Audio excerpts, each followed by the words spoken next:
No nii, oleme siis Harku järve ääres. Mina jälle oma laeva pardal, nagu tavaliselt.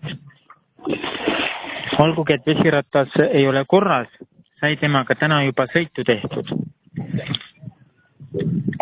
Ja sai isegi raha teenitud.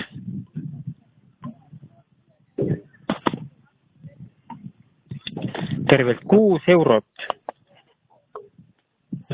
2 kahelist ja 2 ühelist. Seega kokku on tervelt 6 eurot teenitud selle laevaga praegu. Kuigi temaga saab kehvasti sõita, temaga siiski saab sõita, aga mina eelistaksin nii temaga ikkagi siis sõita, kui tal mõlemad vesirattad koos on, siis on kuidagi kindlam ja turvalisem.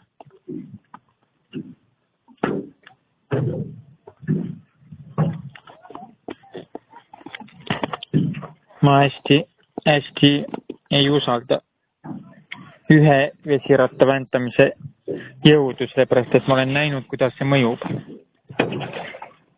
Aga mis mulle ei meeldi on see, et siin pole korralikku randumiskohta. Peab kusagil korraliku kai muretsema.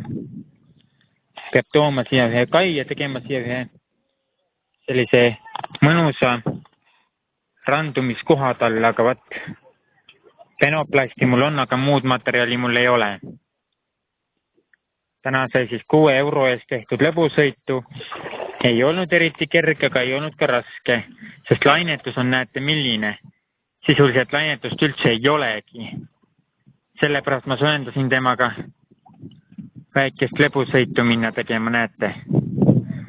Päike sillerdab vees ja vesi on ääretult vaikne, näed. Mitte mingit olulist lainetust ei ole, täielik haudvaikus ja rahu. Selliste ilmadega saab temaga sõita ka siis, kui ta ainult üks pedaal töötab. Aga see selleks, nüüd ma olen siis oma selle päeva noosi kätte saan, siin üks lasi mind üle. Lubas mulle 10 eurot tuua, kui ma teda sõidutan sinna Paadi sillale ja tagasi. Tegime sõidu ära, aga raha jäigi saamata. Aga sellega ma siis tänaseks oma vesijalgrattablogi lõpetan. Kohtume uuesti järgmine kord.